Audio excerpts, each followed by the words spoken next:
2019 నుంచి 2024 మధ్య రాష్ట్ర వనరుల్ని దోచుకుని ప్రజల్ని పీడించిన జగన్ అనే కాక్రోచ్ను 2024 ఎన్నికల్లో ప్రజలు తన్ని తరిమేశారని ఎమ్మెల్సీ కంచెల శ్రీకాంత్ చురకలు అంటించారు.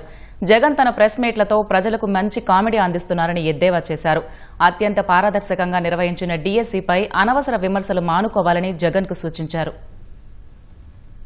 నిజం కరెక్టే, మీరు కాక్రోచే.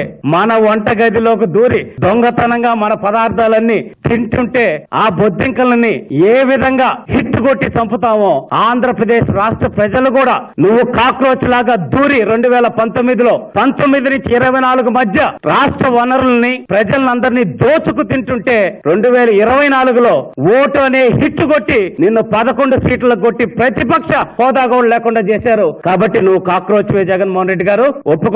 ఖచ్చితంగా మీ నామకరణాన్ని మీరే చేసుకుంటున్నారు. రోజుకొక పేరు ముచ్చటగా మీరే పెట్టుకుంటున్నారు. రోజుకొక ఎంటర్టైన్మెంట్ ఇస్తున్నారు. మీ ప్రెస్ మీట్ పెడితే ఆ రోజు కామెడీ సినిమాలు గాని ఇవన్నీ కూడా వాటి రేటింగ్స్ పడిపోతా ఉన్నాయి. యూట్యూబ్ ఛానల్లో మీ ప్రెస్ మీట్ లో పెట్టుకొని చూసుకొని పాప ఆనందపడుతూ ప్రజలందరూ ఆహ్లాదపడతా ఉన్నారు. మంచి ఎంటర్టైన్మెంట్ షో కేఏ పాల్ గారిని ఈ మధ్య మేము మిస్ అవుతా ఉన్నాం. ఆయన ఎక్కడ ప్రెస్ మీట్లు పెట్టట్లేదు. ఆయన ప్రెస్ మీట్ పెడితే చాలా ఎంటర్టైన్మెంట్ గా ఉండేది. అది మిస్ అవుతున్నందుకు బెంగళూరు నుంచి మరీ స్పెషల్ ఫ్లైట్ వేసుకుని వచ్చి మీరు కష్టపడి ఎంతో ఖర్చుతోటి ప్రజలకు ఇంత ఎంటర్టైన్మెంట్ ఇస్తున్నందుకు మనస్ఫూర్తిగా మీకు రాష్ట్ర ప్రజలందరి తరఫున కూడా ధన్యవాదాలు తెలియజేస్తా సెలవు తీసుకుంటున్నాం.